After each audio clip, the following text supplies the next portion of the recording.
This is the Trump Breaking News Network. Here's what's happening. Trump hinges toward naming domestic cabinet members. By Alan Rapport, Michael D. Scheer, and Carl Hulst. President-elect Donald J. Trump is moving toward choosing his domestic policy team, suggesting that the retired neurosurgeon Ben Carson could be his housing secretary and speaking at length to a Democrat, Michelle Reed, about education.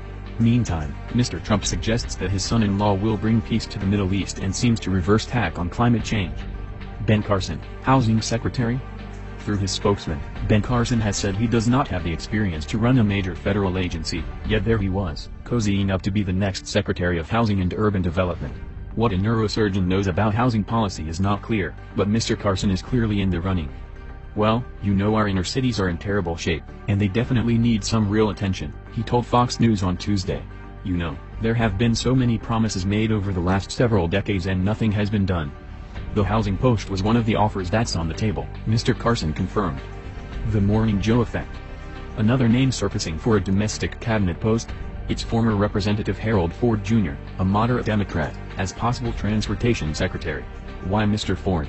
He is a frequent guest on MSNBC's Morning Joe, and the co-host Joe Scarborough has the president-elect's ear.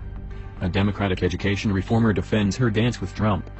Michelle Reed, a Democrat who has been willing to ruffle feathers on education, didn't exactly take herself out of the running to be Mr. Trump's education secretary, but she did push back at critics who do not approve of her visits to Trump Tower.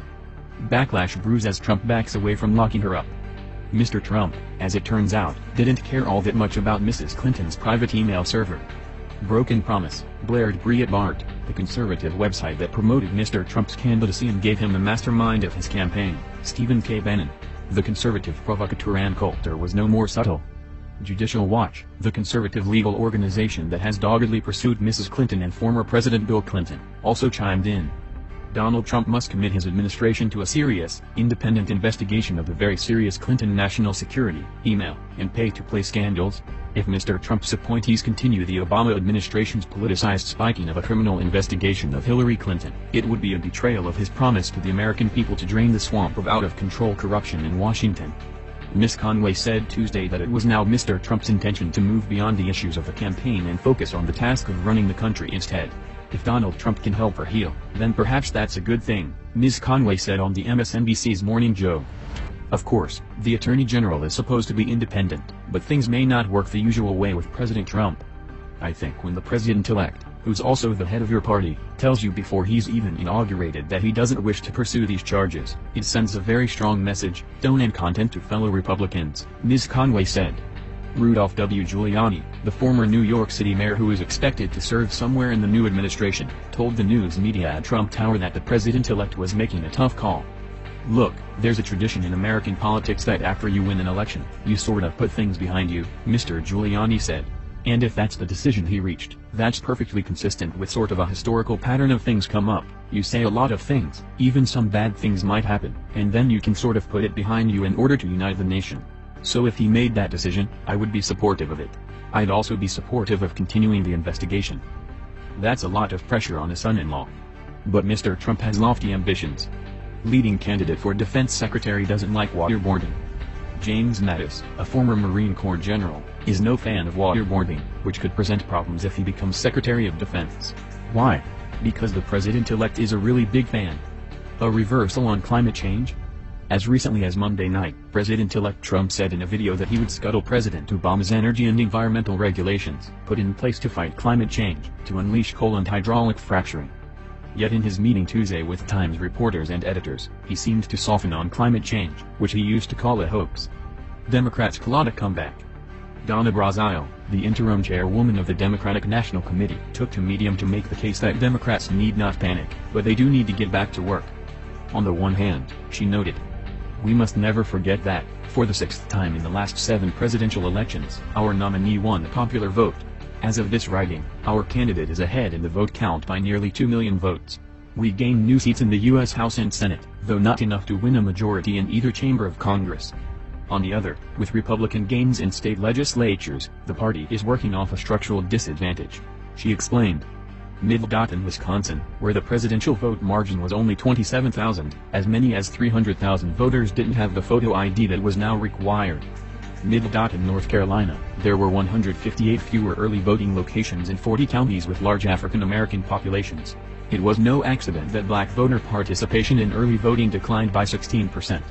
And Ohio eliminated the week when voter registration used to overlap with early voting. Surprise, Trump doubled Romney's Muslim vote. As a candidate, Mr. Trump proposed ramping up surveillance of mosques and a moratorium on Muslim immigration, compelling to a surge in American Muslims registering to vote. Surprisingly, a lot of them actually voted for Mr. Trump. According to an exit poll of 2,000 Muslim voters conducted by the Council on American-Islamic Relations, or CAIR, 13% backed Mr. Trump, while 74% supported Mrs. Clinton. That is nearly twice as much support as Mitt Romney, the 2012 Republican nominee, received from Muslim voters 4 years ago. Robert McCall, a spokesman for CAIR, said Mr. Trump's strength with Muslims was somewhat surprising, but that about 15% of Muslims do identify themselves as Republicans and that Mrs. Clinton did little direct outreach to Muslims. There were aspects of Trump's candidacy that either appealed to them or it was a vote against Hillary Clinton, Mr. McCall said. It might not necessarily have been as much a vote of confidence for Trump as an expression of no confidence in Clinton. The votes may have been significant, since Mr. Trump won Michigan, which has one of the largest Arab populations in the country, by barely more than 11,000 votes.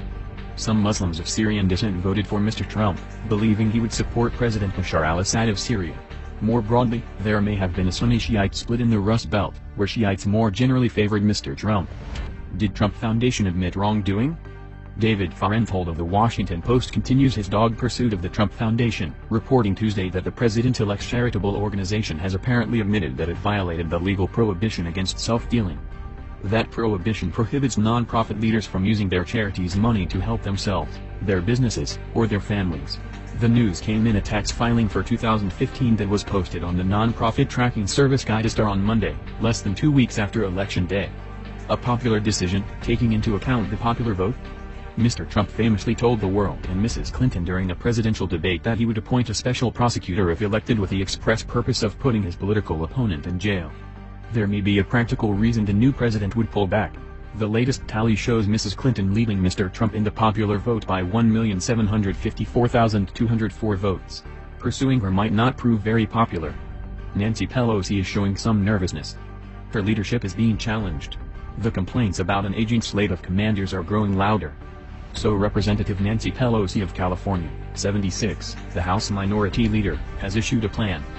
In a letter to House Democrats on Tuesday night, she promised to create number 2 posts on each House committee to be filled by a Democrat with 4 terms or less in the House.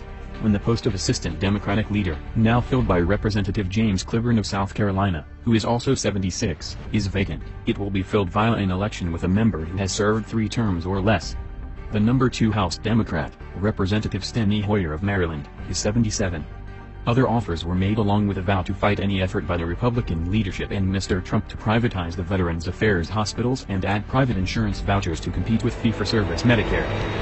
This has been the Trump Breaking News Network. Please subscribe and share to stay up to date on the latest news about our president. Be informed.